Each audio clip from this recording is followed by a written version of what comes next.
महात्मा ज्योतिबा फुले 28 नवंबर स्मृति दिवस विशेष। महात्मा ज्योतिबा फुले का जन्म 11 अप्रैल 1827 को महाराष्ट्र के सतारा जिले में शूद्र वर्ण की माली जाति में हुआ था, जिन्हें मनुस्मृति के विधान के हिसाब से न शिक्षा प्राप्त करने की आजादी थी और न अपनी मर्जी का पेशा चुनने की। लेकिन वक्त बदल चुका था। ईस्ट इंडिया कंपनी द्वारा भारत में दास्ता उन्मूलन अधिनियम 1833 और मैकॉले द्वारा प्रस्तुत मिनट्स ऑन एजुकेशन 1835 लागू किए जा चुके थे।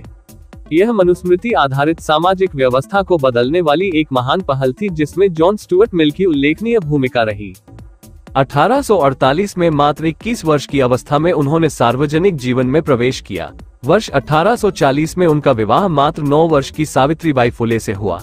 वे पढ़ना चाहती थी, परंतु उन दिनों लड़कियों को पढ़ाने का चलन नहीं था।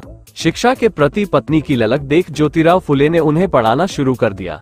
लोगों ने उनका विरोध किया, परंतु फुले अड़े रहे। 3 वर्षों में पति पत्नी ने 18 स्कूलों की स्थापना की। उनमें से 3 स्कूल लड़कियों के लिए थे। 24 सितंबर 1873 को पुणे में सत्यशोधक समाज की स्थापना के मौके पर आए प्रतिनिधियों को संबोधित करते हुए महात्मा फुले ने कहा था, अपने मतलबी ग्रंथों के सहारे हजारों वर्षों तक शूद्रों को नीच मानकर ब्राह्मण, भट्ट, जोशी, उपाध्याय आदि लोग उन्हें लूटते आए हैं। उन लोगों की गुलामगिरी से शूद्रों को मुक्त कराने के लिए, सदोपदेश और ज्ञान के द्वारा उन्हें उनके अधिकारों से परिचित कराने के लिए तथा धर्म और व्यवहार संबंधी ब्राह्मणों के बनावटी और धर्म साधक ग्रंथों से उन्हें मुक्त कराने के लिए सत्यशोधक समाज की स्थापना की गई है। सत्यशोधक समाज एक तरह से ब्राह्मण संस्कृति या हिंदू धर्म को नकारने जैसा प्रयास था, जिसके प्रभाव में आकर लोगों ने पुरोहितों से किनारा करना शुरू कर दिया। आधुनिक भारत के इतिहास में 19वीं शताब्दी सही मायनों में परिवर्तन की शताब्दी थी।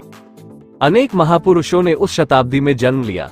उनमें से यदि किसी एक को आधुनिक भारत का वास्तुकार चुनना पड़े तो वे महात्मा ज्योतिबा फुले ही होंगे।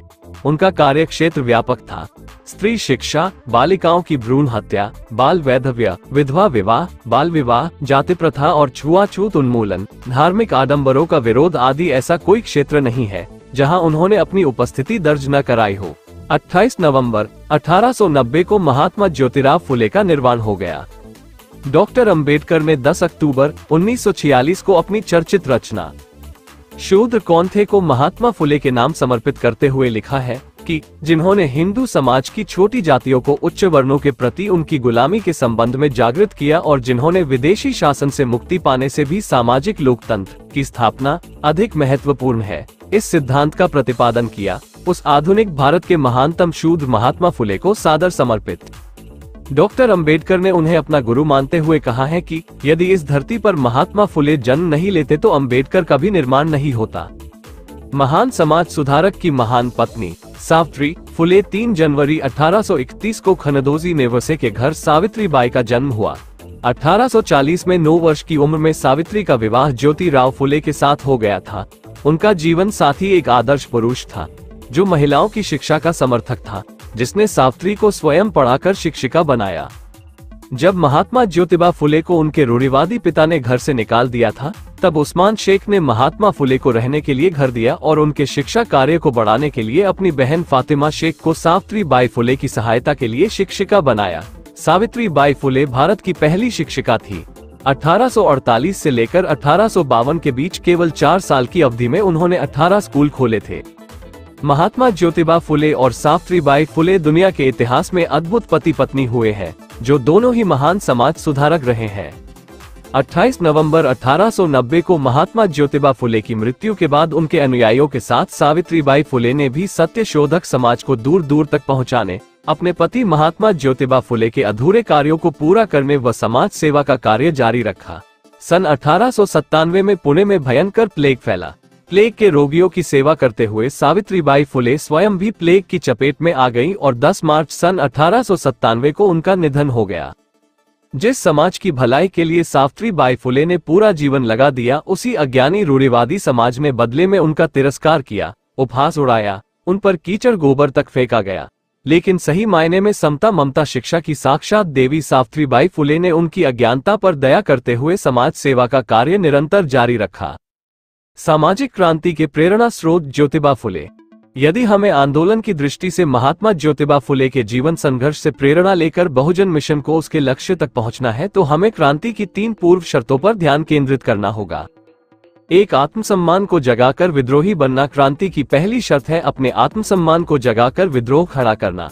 महात्मा ज्योतिबा फुले अपने ब्राह्मण दोस्त की शादी से अपमानित करके इसलिए भगा दिए जाते हैं कि वो ब्राह्मण बारात में दूल्हे के साथ आगे आगे चल रहे थे। इस घटना से दुखी होकर वे सोचते हैं कि मेरा अपमान क्यों हुआ। वे इस निष्कर्ष पर पहुंचते हैं कि मैं धर्म की चतुर्वर्णीय व्यवस्था में नीच शूद्र हूं। इसी दौरान उनके सामने से अतिशूद्र, अछूत, जिनके गले में हांडी और कमर में झाड़ू बंधा हुआ था, अपनी मस्ती में जा रहे थे। उन्हें देखकर महात्मा फुले के दिमाग में दूसरा प्रश्न आता है कि मुझे केवल बारात से निकाला, मैं इतने से अपमान से दुखी हो गया, लेकिन इन अछूतों को तो जमीन पर चलने और थूकने का भी अधिकार नहीं है। इन्हें इस घोर अपमान का एहसास क्यों नहीं हो रहा। अंततः इस निष्कर्ष पर पहुंचते हैं कि मैं पढ़ा लिखा हूं, इसलिए मान और अपमान के अंतर को समझता हूं, लेकिन ये अछूत अनपढ़ होने की वजह से अपनी इस दुर्दशा को नियति समझकर स्वीकार कर चुके हैं। महात्मा फुले यदि साधारण इंसान होते तो अछूतों के अपमान को देखकर आत्मसंतुष्ट हो गए होते। जैसा कि हिंदू धर्म सदैव क्रमानुसार हर जाति को नीचता का दर्जा देकर अपमानित करता है, लेकिन किसी भी व्यक्ति का आत्मसम्मान नहीं जागता कि नीच तो नीच ही होता है, चाहे वो 6 इंच नीच हो या 12 इंच। अपमान के इस एहसास ने महात्मा फुले को आधुनिक भारत का क्रांति सूर्य बना दिया। इस अपमान ने उन्हें ब्राह्मण संस्कृति के खिलाफ विद्रोही बना दिया। वे इस बात को समझ गए कि आत्मसम्मान की चाहत व्यक्ति को विद्रोही बनाती है, जो क्रांति की पहली पूर्व शर्त है। 2. दुश्मन और दोस्त की पहचान। क्रांति की दूसरी पूर्व शर्त है दुश्मन और दोस्त की पहचान का होना। महात्मा फुले ने समाज में एक स्पष्ट विभाजन रेखा खींच दी कि भट्ट जी, लाट जी, शेठ जी बनाम शूद्र, अतिशूद्र। उनका स्पष्ट मानना था कि ब्राह्मण, क्षत्रिय, वैश्य का गठजोड़ अपने को मालिक मानकर शूद्र, अतिशूद्र को गुलाम समझता है। इसलिए मालिक और गुलाम के बीच में स्पष्ट विभाजन रेखा होनी चाहिए, अर्थात दुश्मन और दोस्त की स्पष्ट पहचान क्रांति की पूर्व दूसरी शर्त है। 3. आत्मनिर्भर बनकर दुश्मन का बहिष्कार।